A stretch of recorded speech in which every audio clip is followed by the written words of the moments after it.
रवां बरस अगस्त से कोविड-19 की नई इन्फेक्शंस और इस सबब अमवात की आलमी तादाद में इजाफे का सिलसिला रुका हुआ है। पिछले कई महीनों से कोरोना वायरस के किस्म ओमिक्रॉन के BA.4 और BA.5 सब वेरिएंट के ज्यादातर केसेस सामने आए, लेकिन साइंसदानों का कहना है कि मुतादिद तशवीशनाक नई ज़ैली किस्में भी इस वबाई मर्ज को हवा दे रही हैं। अमेरिका बल्कि दीगर जगहों पर भी वायरस की 3 अक़साम नए रिपोर्ट होने वाले हर 7 में से एक केस की वजह हैं। सबसे पहले एशिया में मंजर आम पर आने वाले वायरस की एक किस्म अब यूरोप में बढ़ रही है। बरतानिया, जहां पर वायरस के फैलाव की निगरानी का आला तरीन निज़ाम है, वहां पर माहिरीन अब भी वायरस की दीगर अक़साम के मुमकिना इजाफे का सुराग लगा रहे हैं। भारतीय साइंसदान और पूरी दुनिया में हुकाम XBB के नाम से कोरोना वायरस की एक परेशान कुन किस्म के बारे में तहकीक कर रहे हैं। अंदाजों से पता चलता है कि XBB सिंगापुर में निस्फ से ज्यादा केसेस का सबब बन सकता है। जैसा कि अब हम सर्दियों के मौसम में दाखिल हो गए हैं, तो हम कोविड इन्फेक्शंस में मजीद इजाफा देख रहे हैं। इसकी एक वजह ओमिक्रॉन की नई मुख्तलिफ इक़साम भी हैं।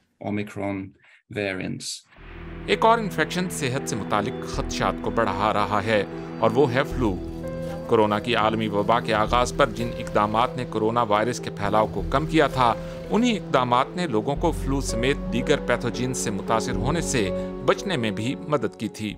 इन्फ्लुएंजा कोविड की तरह सांस की नाली का एक इन्फेक्शन है, इसलिए कोविड के फैलाव को कम करने के लिए जो इकदामात किए गए थे, उनसे इन्फ्लुएंजा की मुंतकली पर भी असर पड़ा। इसलिए जब हमने दूसरे लोगों के साथ अपना मेल जोल कम किया और हमने अपना बैनुल-अक़वामी सफ़र कम किया, तो इससे इन्फ्लुएंजा के फैलने की सलाहियत में भी कमी आई। लेकिन जैसे जैसे वबाई मर्ज की हंगामी हालत में कमी आई और इसकी रोकथाम के इकदामात में नरमी आई, फ्लू के केसेस भी दोबारा बढ़ना शुरू हो गए। ये दोनों बीमारियां मुअम्मर अफराद, बुनियादी सेहत के मसाइल से 2-4 मरीजों और सेहत की देखभाल करने वाले अमले के लिए एक खास खतरा हैं।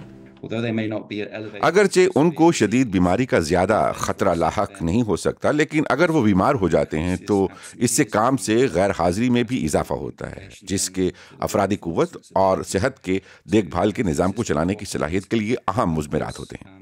सेहत के शोबे के कारकुनान अपने मरीजों को भी मुतासिर कर सकते हैं। आने वाले मौसम सरमा के दौरान ट्विनडेमिक के तशवीशनाक मंजरनामे को ख़त्म करने की कोशिश में आलमी इदारे सेहत और दीगर इदारों के हेल्थ केयर हुकाम का एक पैगाम बहुत सादा है। दोनों बीमारियों से बचाव के लिए बर वक्त वैक्सीनेशन जिंदगियां बचा सकती है।